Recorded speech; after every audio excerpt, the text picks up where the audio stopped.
ГСП онлайн. Городские новости сейчас.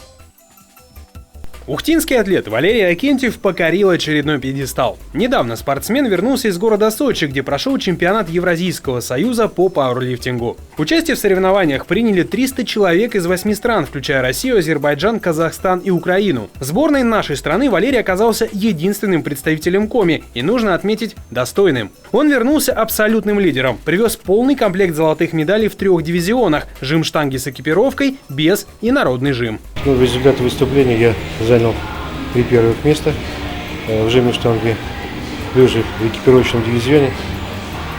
Пожав штангу 235 килограмм, любительская версия выполнил норматив мастера спорта международного класса. Это у меня уже 3-е достижение, 3-й норматив мастера спорта международного класса по последние 8 месяцев.